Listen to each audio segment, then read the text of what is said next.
Well, good afternoon, everyone. This interview that we're conducting this afternoon is part of the USC Emeriti Center Living History Project. And first, I'm going to introduce myself. I'm Sandy Sawchuk, and I'm a professor in our Ming Hsieh Department of Electrical Engineering, which is part of the Viterbi School of Engineering here at USC. And today, I'm delighted to introduce our guest, who is Professor Solomon Golomb.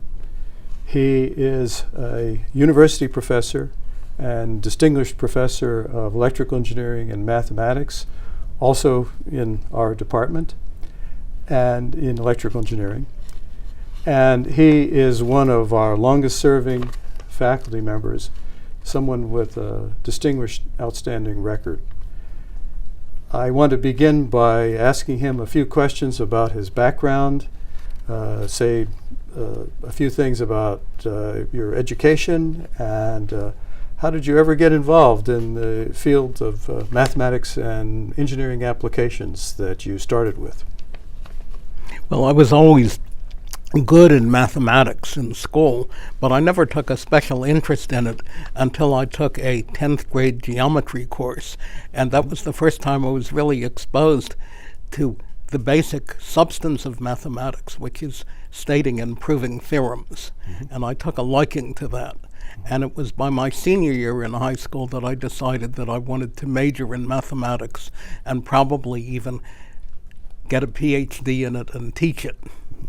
So that was my original interest. And in my senior year in high school, I used to spend a lot of time in the public library in my hometown of Baltimore. I discovered the mathematics section, which were semi-popular books on mathematics. And I became especially fascinated with the subject of prime numbers in mathematics. And I continued to work in that area largely on my own as an undergraduate at Johns Hopkins and then as a graduate student at Harvard. And at Harvard, I was in the Department of Pure Mathematics, where my professors took great pride in claiming that nothing that they taught had any possible applications. But the 4 summers from when I got my bachelor's degree till I finished my residency at Harvard, I had a summer job each summer at the old Glenelg Martin company, now part of Lockheed Martin. And I was in what they called the systems engineering section, a subject I hadn't heard of before I started working there. My first summer I was in a controls group, but the next 3 summers I was in a communications group. And that's where I discovered that I really liked the mathematical basis of communications. And that, to a large extent, has dominated what I've been doing ever since, applying the inapplicable mathematics that I was learning at Harvard. So you began to see that there were some real engineering applications and to the theory. Especially because by the early 50s, when I was a graduate student and working at the Martin Company, digital concepts were entering practical applications in computers and in communications. And the kind of mathematics I had been most interested in was particularly applicable to the digital side of the world. And engineers and even applied mathematicians had not studied those subjects, so I had sort of a head start. I see.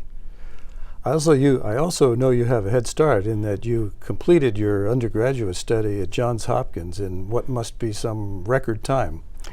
Well, from the time I entered till the time I got through was a total of 21 months, so which may have been a record. That's amazing. Yeah.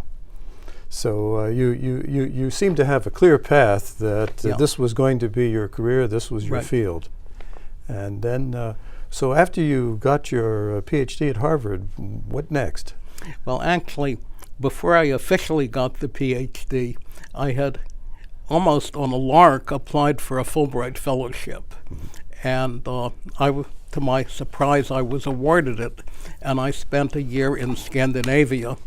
And I was primarily at the University of Oslo, where there were a couple of very distinguished number theorists at that time. And I used that time also to finish the finishing touches on my doctoral thesis, which was called Problems in the Distribution of Prime Numbers. But also, from the previous summer, I had been introduced by the head of the communications group to what I call shift register sequences. And he described the question to me of how do you know whether what I would call a linear shift register sequence will have a short period or a long period? And that turned out to be exactly the sort of thing that I knew how to deal with. It involves what are called polynomials over finite fields. Again, something that in pure mathematics is not considered particularly arcane, but at that time, certainly no engineers and not even any significant number of applied mathematicians were even aware that finite fields existed. And of course, this led to many applications in communications and cryptography and all sorts of computer engineering problems. Yeah, I have trouble keeping up with all of the applications of shift register sequences to cryptography, to radar. The most widespread one was to all third generation cell phones use a modulation system based on linear shift register sequences. So that affects the lives of many millions of people. It turns out also that the GPS system uses linear shift register sequences, which affects the lives of a large additional number of people. So at the time when you were working on this, primarily from a theoretical basis, did you have any idea that these principles would be so widespread, common use? My original feeling was that it was very pretty mathematics, and whether it would have significant applications would at best remain to be seen. That's remarkable. Well, then at some point you came back to the U.S. and you went to the Jet Propulsion Laboratory. How did that happen? I interviewed at 3 places. And the one I selected was the Caltech Jet Propulsion Laboratory. And this was before NASA and the space program officially existed. So I was hired to work on secure communication with guided missiles for the U.S. Army. That was the main sponsor of JPL at that time. And I would say that between about 1954 and 1966, in the communications area, there were more than a dozen young people who ultimately became members of the National Academy of Engineering. And these are the people who are the giants of digital communication theory. And a year after I started, Andy Viterbi joined our group. Another person who worked in my group was Tom Kylath. Andy and I, and now Tom, are recipients of the National Medal of Science, so that's an additional. Yes. And the 3 of us, and 1 or 2 others perhaps, are also members of the National Academy of Sciences. Yeah. I was the first USC faculty member ever to be elected to the National Academy of Engineering. That was in 1976. And I learned that my nominator and the references were all connected to me through JPL and Caltech. So that's a remarkable genesis from that group of people there. Yeah. And then, so your work at JPL continued through the early 60s, I think. It continued through January of 1963, and I sort of rose through the hierarchy. My last 3 years, I was the deputy section chief of the communication R&D section, and I was the supervisor of all the researchers, about 25 people. So you have experience not only as a research member individually, but also as a manager. Yeah, and one of the things that I realized was that while I was fairly competent as a manager, it was not what I really enjoyed. I really was more interested in pursuing my own research than in being responsible for the research of other people. And I've decided that to do that, I should be at a university. So here you are, and you're in the mid stages of your career. Why did you choose to come to USC of all places? Well, While I was at JPL, I had taught part-time first at UCLA in their mathematics extension program, and then at Caltech, I offered their first courses in information and communication theory in the electrical engineering department.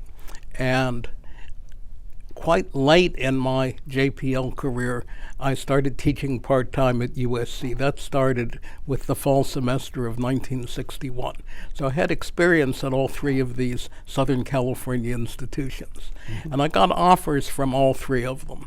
And we're looking at late 1962.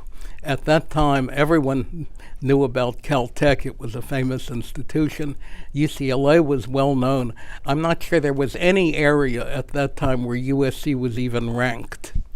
But the question I asked myself was not what institution would look best on my resume, but at which institution did I think I might be able to make a positive difference? And a faculty friend of mine at Caltech said, well, at Caltech, if you don't at least have a Nobel Prize, they probably won't take you seriously. And at UCLA, I was told that the UC bureaucracy is so pervasive that no one can ever make a difference. But when I interviewed at USC, I spent 2 hours in the office of President Norman Topping, and he laid out for me his vision of how USC could become a leading research university. And my immediate boss would be Zurab Kaprillian, who certainly had ambitions and visions of not only electrical engineering at USC, but all of engineering and all of science and ultimately all of the universe. So I thought, with those two people, there's a real chance that USC will be moving upward. That turned out to be a very prophetic and a pivotal set of conversations. Well, you know, in the 52 years now that I've been full-time at USC, I could never have envisioned the unbelievable progress that USC has made in every respect. It's certainly been remarkable, and I think you were one of the first people who came to our department and to our School of Engineering in those times, and then followed by many other notable people, many also from the JPL group. Yeah. Well, I took it as part of my responsibility when I started at USC to assist in recruiting good people. I recruited several people from JPL, but I recruited people from many other places as well. I had first met Irving Reed when he was at Lincoln Laboratories, which I used to visit my last year at Harvard. And he came to the West Coast to work at the Rand Corporation. I could not interest him in joining my group at JPL, but I did succeed in persuading him to join our communications group at USC. Yes, yeah. I had known Lloyd Welch at JPL very well, and he left after he got his PhD at Caltech to work in Princeton at the Institute for Defense Analyses. And his wife, Irene, who had grown up in Glendale, hated the climate in New Jersey. So that's also fortuitous. Yes. And he joined our faculty. So I had to persuade Zurab that it was worth hiring Lloyd, even though he had almost no publications at all in the open literature. Almost all his work had been highly classified. I see. But after I was elected to the Academy of Engineering in 1976, the Academy was barely 20 years old at that time. I nominated both Irving Reed and Lloyd Welch, and both of them got in. And the fact that Lloyd got in on the first try was quite significant. Well, he and other USC faculty, also Bill Lindsay, was also well, Lindsay at JPL. was at JPL. Yeah. And I even helped to recruit Janusz Laufer, who became head of the aeronautics department at USC, whom I knew from And he's JPL. also JPL, I believe. Yeah, he was at JPL. So you've had a role right from the very beginning in finding and recruiting many of our top faculty. The other person I recruited while he was finishing his PhD was Bob Schultz. He was a graduate student of Norm Abramson at Stanford, and I knew Abramson fairly well, and he highly recommended Schultz. So both Reed and Schultz started full-time in the fall semester of '63, basically one semester after I started.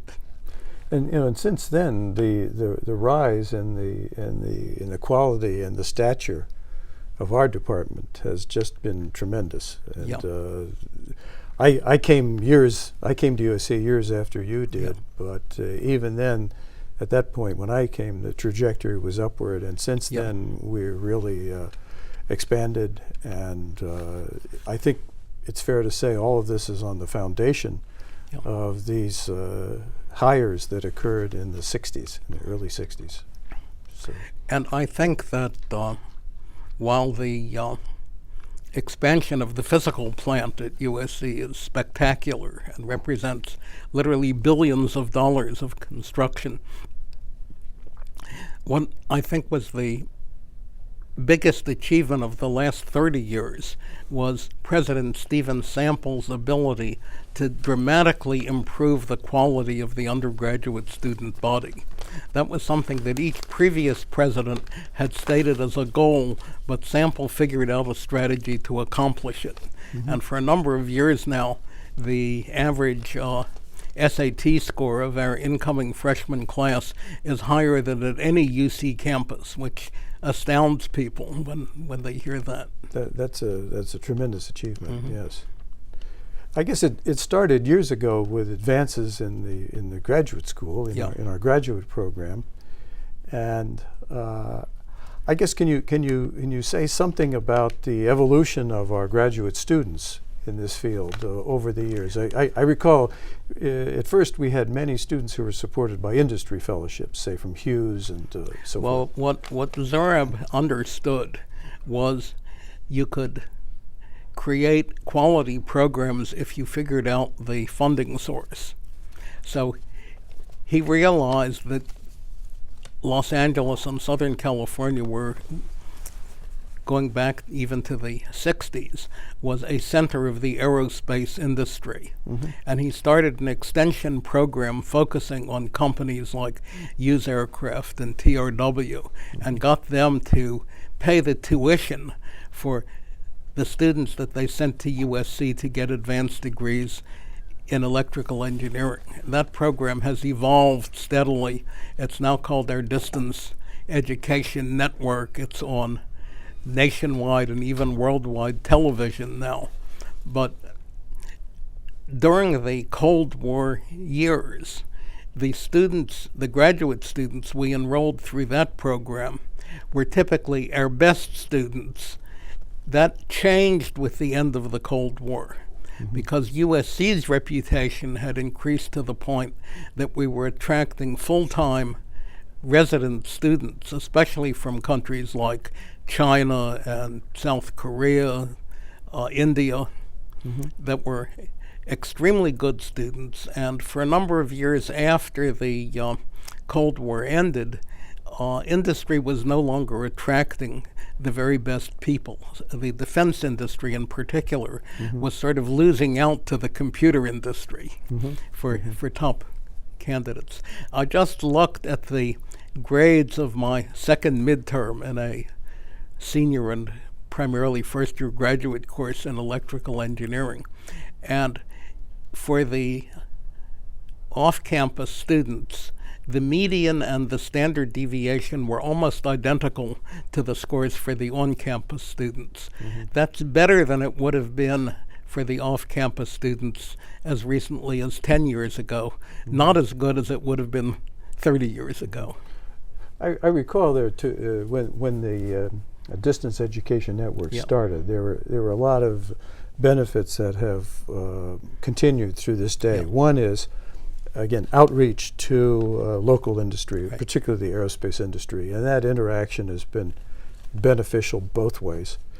And also, as you say, in those days, many of the top students were supported by fellowships from these companies, and that was beneficial. And of course, that continues to some extent today, but at a lower level, because the defense industry is I think our School of Engineering still depends on the distance education students for a substantial part of the total budget, but we're not nearly as dependent as we once were.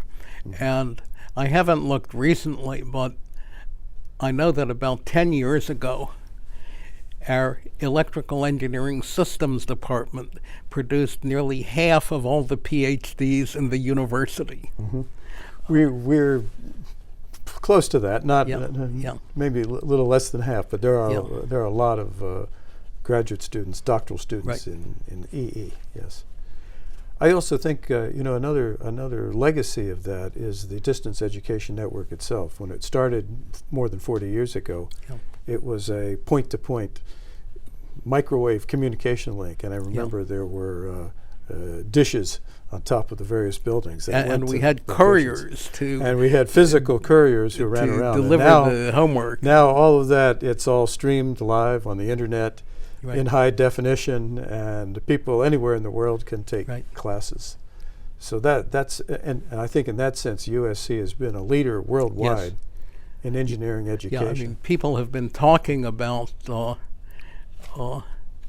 distance learning for decades, but our School of Engineering has actually been doing it since around 1970. for more than 4 decades. Right. So that's and I also think that this is another legacy of Zorab Kaprilyan. Yes. And one thing I want to ask you some more detail about is in your long career at USC, are there particular personalities and individuals that have made a difference in your life and in your career? And I know Zorab is one. Well, maybe we could say some more about him and about other people. Well, Zorab was a remarkable individual in many ways, and I think it benefited USC that his personal ambition was aligned with what was good for the university.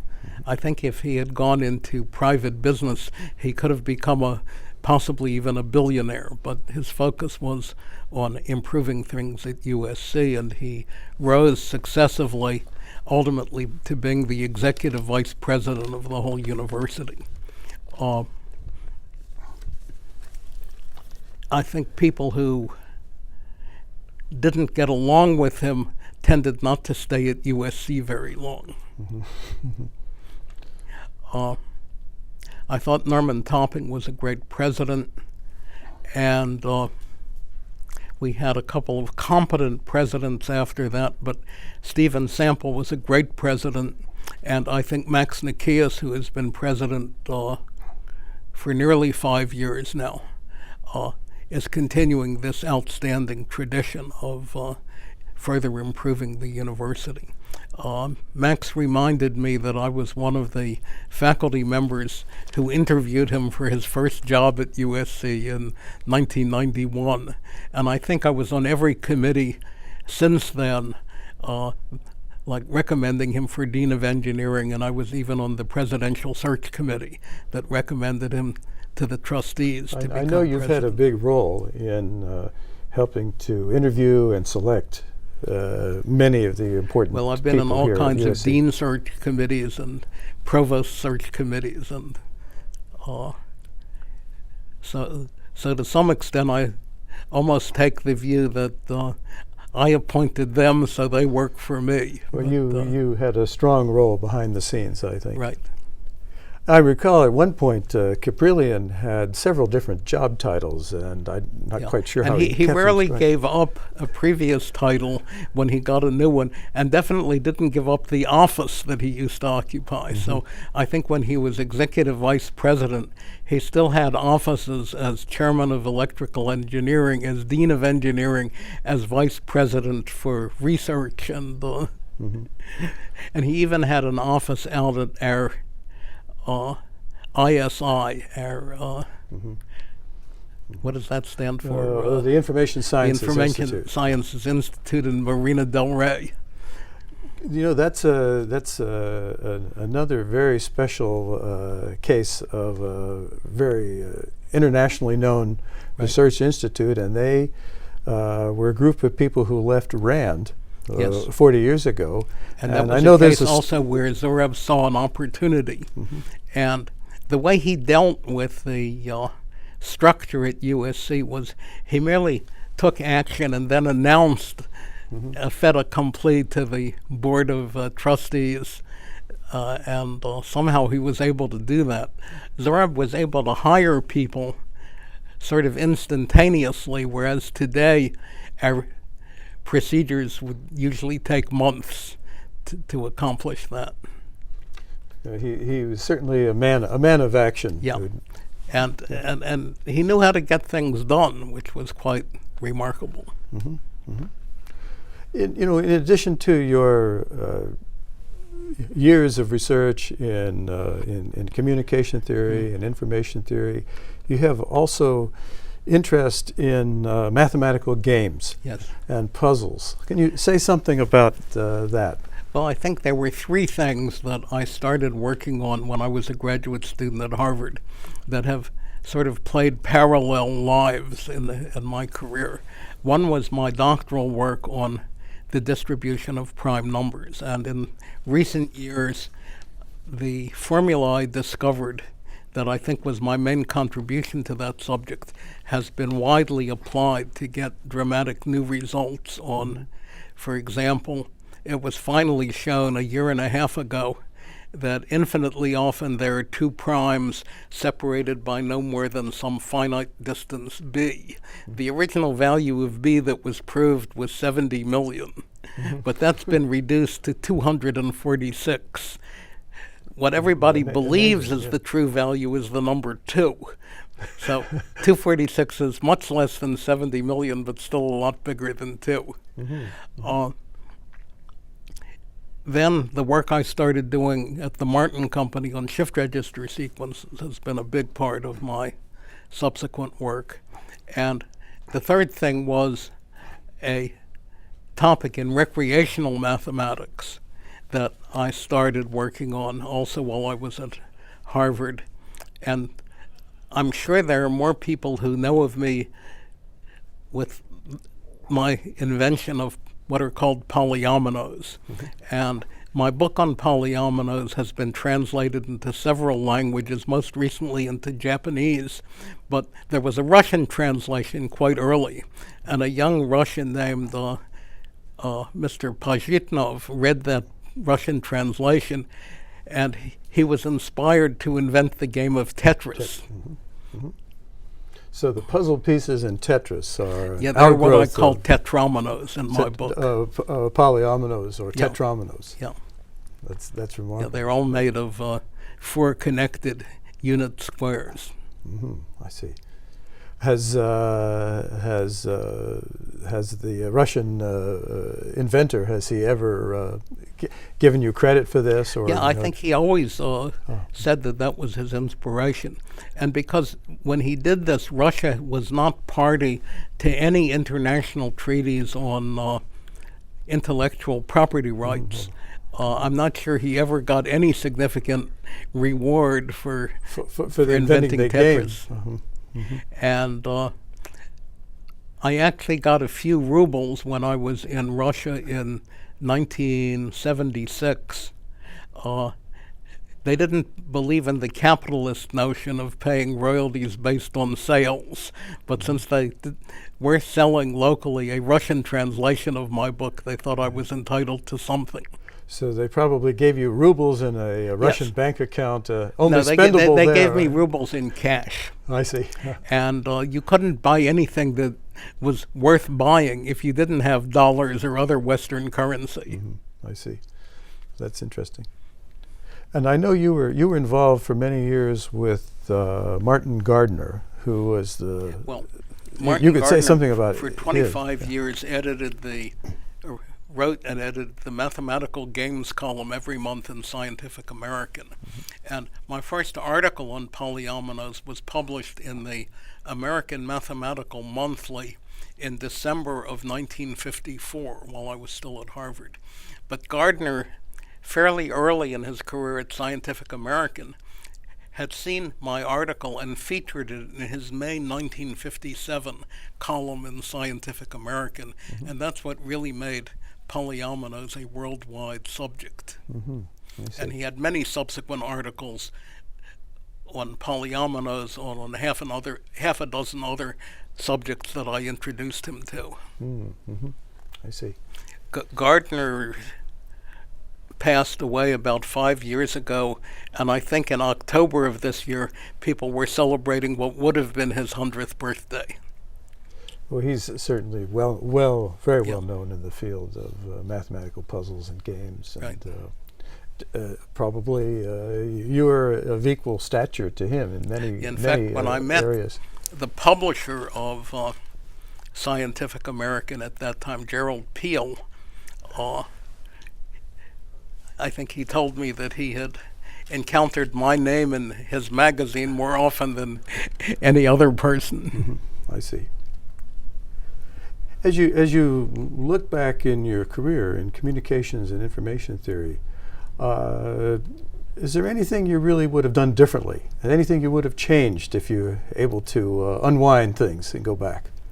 Yeah, I tend not to think about the past from that point of view.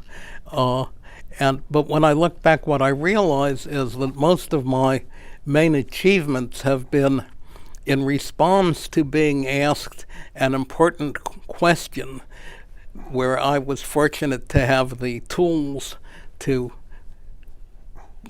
derive a solution. And shift register sequences may have been the first of those, but there have been at least half a dozen major ones since. Just to take one example, there was a pattern that I was introduced to as a recreational subject, and then I found some minor applications like for spacing the pulses in pulse radar. And when I described what these were mathematically in a letter to Martin Gardner, he wrote an article in his column and he called them Golomb Rulers. And these have been applied in all sorts of ways I would never have imagined. A year ago, at a local meeting of the National Academy of Sciences, I was approached by a member of that academy who was an astronomer and asked if I was the Golomb of Golomb Rulers. And his interest was that there are a number of places, including one in New Mexico, where radio antennas are spaced according to the pattern of Golomb Rulers to get the maximum amount of interferometry information when they study signals from remote stars, nebulas, galaxies, and so on. So there's an amazing set of applications in a wide variety of fields of some of the things that you've developed and that you've invented. Where do you see the future of this going? Can you make any predictions about how your study of mathematics and mathematics in general? Where is it going in the future of communication and computation? Well, if I ask 60 years ago how much of modern technology would have been predicted, the answer would have been none of the truly major things that have made a difference. Nobody anticipated cell phones or the internet or GPS, so many things that affect people's daily lives. So what I observe is that the time delay between the creation of new mathematics and its applications has gotten much shorter than it was, say, 100 years ago. When Bernhard Riemann gave his sort of inaugural lecture at Göttingen University, he had presented 3 topics that he was willing to lecture on, and the perhaps greatest mathematician of all time, Carl Friedrich Gauss at Göttingen, selected the topic of the differential geometry of non-Euclidean geometries, which Riemann very successfully defined the outlines of. No one in the world would have imagined that that became the basis for Einstein's general relativity. Amazing, yeah. But that took about 60 years. The mathematics that I was applying to shift register sequences, the great bulk of it was invented in the 19th century. But there are so many things now where the delay between the mathematical discovery and the application is within 1 or 2 decades.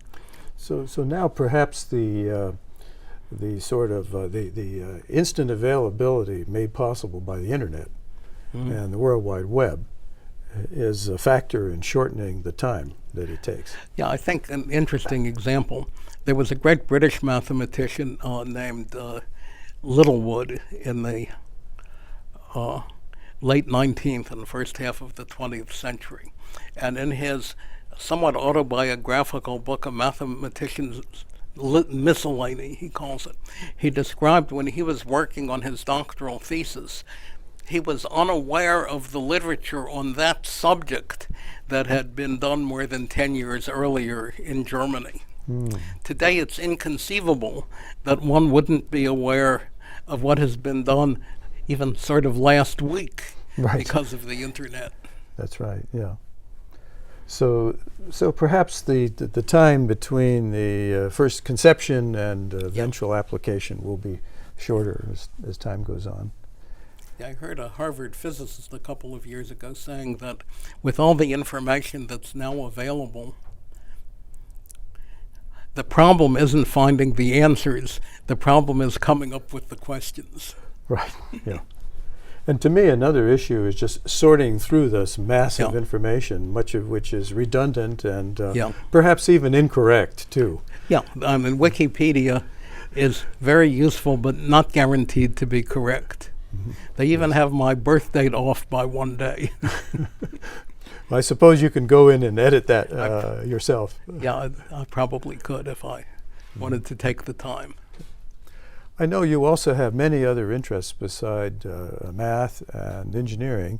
In particular, I know you're a linguist and a linguistics person. Could you say something about your interest in that? I'm not sure I would be called a linguist today because people who are professors of linguistics often know very few languages. That's different from the way it used to be. So I'm more like the old-fashioned linguist where I've actually been collecting languages rather than worrying only about theoretical issues and the structure of language. When did your interest in languages first develop? I think what really started it when my older sister was born, my parents, who both knew many languages, decided it was in the interest of the children to speak only English at home. But I heard many other languages spoken to guests when they were on the telephone, when they didn't want the children to understand. Right. So I developed a deep curiosity about all of these other languages. What are they really saying here? It wasn't even so much what they were saying as the fact that I wasn't supposed to understand what they were saying that got my curiosity going. So did you set out to learn these languages yourself, or did you approach your parents and say, well, you know, what were you really saying there to? Well, my mother considered herself culturally Russian. She grew up in what was a part of the vast empire of the Tsars of Russia, which today the city is the capital of Lithuania. At that time, the highest prestige language there was Russian, and my mother went to a Russian language gymnasium. But she refused to teach my sister or me Russian. But when I found a book to teach myself Russian, she couldn't stand to hear it mispronounced. So she corrected my pronunciation. And I was young enough then to learn to form these sounds that are almost unique to the Russian language. So when I've been in Russia, because I pronounce their language so well, they assume that I know it far better than I do. Yes. What other languages did you study? Well, my father was a rabbi, and he was, even though I'm sure his first language at home would have been Yiddish, he had no interest as such in the Yiddish language, but he wanted to be sure that I learned Hebrew. And when I was a teenager, I sort of learned the different way that Hebrew is pronounced in Israel. And in a sense, I'm bilingual. My parents both came from a region of the Tsarist Empire that was known as, in Russian, as Vilna Gubernia, the province of Vilna. my mother was from the big city itself, which is now called Vilnius, the capital of Lithuania. And my father was from a small town, which I actually was able to visit in 1976, about a third of the way from Vilnius to Kaunas, or from Vilna to Kovna, to use their Russian names, in Lithuania, the two largest cities. This little town was called Maišiagala, where my father's father was the rabbi of that town. Mm-hmm. So I think from the age of 6, my father had been sent off to study at the yeshivas in the big city of Vilna. Mm-hmm. And in 1905, there was the Russo-Japanese War. And my father decided he did not want to have a brief life fighting for the Tsar in the Far East, and he left Russia. It took him about a year to reach the United States. And he worked his way through high school and in Northampton, Mass., undergraduate school at Amherst College, majoring in mathematics. Got a fellowship to the University of Pennsylvania, where he got a master's degree in mathematics. And then sort of on a lark, he saw a bulletin board announcement. There's a school in Philadelphia that still exists called the Dropsy College for Hebrew and Cognate Studies. And just on a whim, he applied for this fellowship, and he was awarded it. It was a much larger sum of money than he had been accustomed to getting. So he got his PhD there. His thesis still exists in both hardcover and softcover from the Jewish Publication Society. It was on the work of a medieval Jewish philosopher in Spain. And when he had both his PhD and his rabbinical degree, which he got from the Jewish Theological Seminary in New York, he went on a visit back to his native region, which in 1922, while Lithuania had been recreated in the wake of World War I, it hadn't been a separate independent country for like 700 years. But the Poles considered that Wilno, as they spelled it, was an integral part of Poland, and they simply invaded it and occupied it until World War II. So it was while he was on his one visit back there that he met my mother, and they were married there and came back to the U.S. I see. So your mother was also exposed to many different languages also. Yeah. And I'm sure in my mother's home, probably the first language was Yiddish, the second language was Russian, the third language was Polish, and a distant fourth was Lithuanian. I see. So as a child at home, your parents would have guests, and they'd talk to people on the phone. And yeah. And my father had studied many languages. I was amazed when I was learning French at Johns Hopkins my second year, and I was reading novels in French for my own interest, and I came across a very difficult paragraph, and I finally decoded it. So I decided to ask my father if he could read this. He had taken French at Amherst when he was a student. Much to my amazement, he had no trouble at all translating it. Remarkable. Boy. So you were had a tremendous background in that you were exposed to all these different languages. Do you still keep up with these languages? Yes. I was in Norway as recently as August of this year and used that as an opportunity to keep up my Norwegian. In fact, I bought a book in the largest bookstore in Bergen my last afternoon there, which I read on the plane flight home in its entirety. It was a kind of a novel. Well, that's remarkable that you can keep up your facility. In well, these, there is a certain amount of investment involved in language, and you have to keep it up or you lose it. When I first started at USC in early '63, I had been invited to an international meeting that would be held in September of '63 in Tokyo, Japan. So I thought, well, USC is a large university. They're probably offering something in the summer program on Japanese, like a 3-week course in Japanese phrases for travelers. So I got hold of the summer catalog, and they were only offering one course in Japanese. It was a second-year intensive course that assumed you had already taken a first-year intensive course. And it lasted about 10 weeks. It met 5 days a week, about 3 hours a day, with huge amounts of homework. So basically that summer I did nothing but study Japanese. You took the course, effectively. And I've tried reasonably well to keep up what I learned of Japanese. I've been there, in the past decade, I've been there 3 additional times. And on one of those occasions, when I was attending a meeting in Shimonoseki at the southwest end of the island of Honshu, it's a place that foreign visitors really don't go to. It gets a lot of Japanese visitors for many historical reasons. And even at the hotels and at the railway station, people don't speak English. So I really needed my knowledge of Japanese. It was useful. I never would have made it back to the international airport in Osaka without being able to get directions in Japanese. And I know you've had a lot of study in Hebrew. In fact, I've seen some of your work. I guess it's fair to say you're a biblical scholar. Yeah. Can you say something about that? Well, I'm grateful to my father that he decided to introduce me not to the Talmud but to the Hebrew Bible.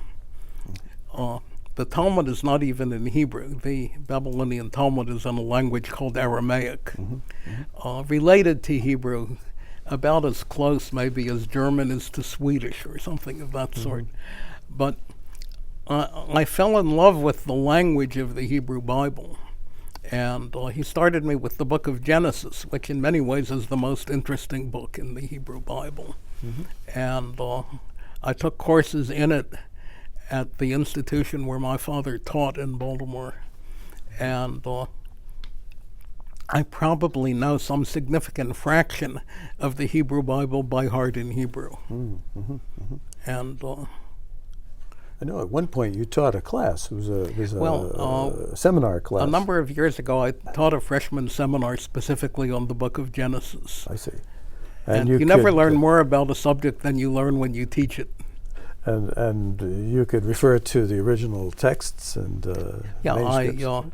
I used what's called the Revised Standard Version as the official text for the classroom. It is more modern English than the King James Version. And I brought in a copy of a chapter from the King James Version, and I verified that there were quite a number of words that the students literally didn't understand. This was the story where Pharaoh has a dream and Joseph is called in out of prison to interpret it. So one of the dreams involves, according to the King James Version, that in Pharaoh's dream he saw 7 fat kine, K-I-N-E, and going down to the Nile. And not a single student knew what the word K-I-N-E meant, but 400 years ago it was the most common word in English for cattle, the plural of cow. Kine relates to cow the way swine relates to sow. I see. Amazing. Yeah. And there were quite a few other words in that chapter that are simply not part of a modern everyday vocabulary. That's remarkable what students will learn by taking the class, and you would learn by teaching is. Yeah. Do you have any other plans to teach a course out of engineering or math? Well, I've been running a freshman seminar fairly often on what is really recreational mathematics and puzzles. And that's a fun course for me and the students. Have you ever been called on as a consultant for people who design games, puzzles, and that sort of thing?